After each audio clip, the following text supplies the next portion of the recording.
দুর্ঘটনা কতটা ভয়াবহ হতে পারে, একটা দুর্ঘটনা কোনো একটা পরিবারকে কিভাবে নিঃশেষ করে দিতে পারে তা আরও একবার প্রমাণিত। খোয়াইতে মর্মান্তিক বাইক দুর্ঘটনায় স্বামীর মৃত্যুর পর এবার মৃত্যুর কোলে ঢলে পড়ল স্ত্রী। গোটা ঘটনার ব্যাপক শোকের আবহ তৈরি হয়েছে। এখানে উল্লেখ করা প্রয়োজন, অতি সম্প্রতি রাতের আধারে বাইক দুর্ঘটনার কবলে পড়ে খোয়াইয়ের মহাদেবটিলা এলাকাতে মৃত্যু হয়েছিল তরুণ রঞ্জিত দেবের। এই ঘটনার রঞ্জিত দেবের স্ত্রী সুমা দেব সহ উনার নাবালিকা কন্যা গুরুতর আহত হওয়ার পর জিবি হাসপাতালে চিকিৎসাধীন ছিলেন। এদিকে আজ ভোরবেলায় জিবি হাসপাতালে চিকিৎসাধীন অবস্থায় সুমা দেব মৃত্যুর কোলে ঢলে পড়ে। এই ঘটনার পরিপ্রেক্ষিতে এলাকা জুড়ে ব্যাপক চাঞ্চল্য তৈরি হয়েছে এবং দাবি উঠছে যান দুর্ঘটনা নিয়ন্ত্রণে প্রয়োজনীয় পদক্ষেপ গ্রহণ করুক প্রশাসন। Bureau report, the live news. রাত্র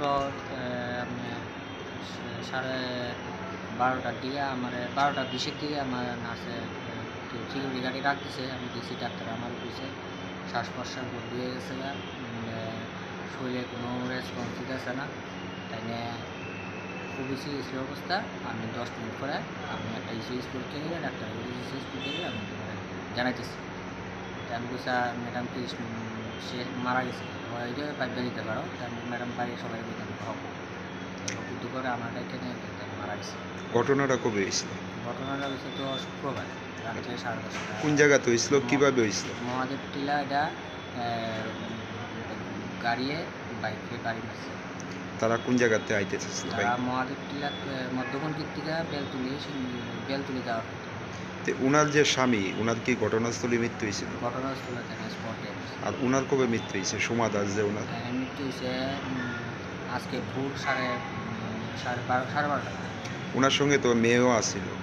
মেয়ের অবস্থা কীরকম? মেয়ের মরটা তো পাউডার তো ভেঙে গেছে, আর হাতও ভাঙছে।